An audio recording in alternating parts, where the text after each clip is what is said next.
struck him out, and the Diamondbacks win. At 35 years old, Diamondbacks' new closer Brad Ziegler is hardly an overnight sensation.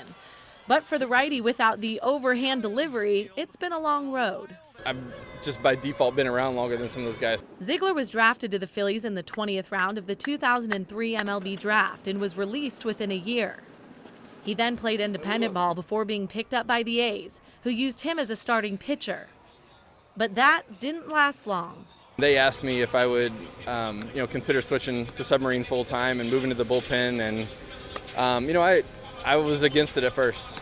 But eventually, Ziegler agreed. For the first 20 days, I didn't even pick up a baseball. It was just going through the delivery over and over again with no ball. With his new delivery, Ziegler received the call to the big leagues. And he's remained in the big leagues, proving with each outing that he's one of the most dominant bullpen arms in the MLB. He's a veteran, and with that arm angle, he's showing people that he can pitch for a long time in the major leagues. An arm angle that stuns major league batters at a lower velocity. Hard for me is like 86, 87. If I'm throwing that hard, my ball doesn't move as much. I rely on movement for sure, and my delivery lends itself to some deception. So, if I'm keeping the ball down, that's the big thing for me. I want to get him to hit the ball on the ground. Unlike Craig Kimbrell, Strikes out the side. or Fernando Rodney, Struck him out! A marvelous homestead! Shoot that arrow in the sky! Brad Ziegler is not your traditional flame-throwing strikeout closer.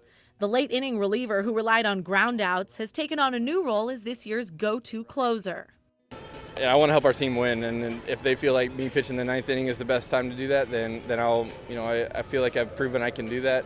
And it's working. 14 saves and 16 opportunities so far this season. Arizona Diamondbacks have reached Mount 500. Well, Brad Ziegler ranks 8th all-time in ERA among closers with at least 500 appearances, joining an elite list in Major League Baseball history with names like Mariano Rivera, Billy Wagner, and Jonathan Papelbon. When I saw that stat, that was kind of mind-blowing a little bit to see some of the names on there. I really don't feel like I've done anything all that special. An overwhelming statistic for the pitcher who gave up the overhand delivery. Ashley Brewer, KGUN 9 on your side.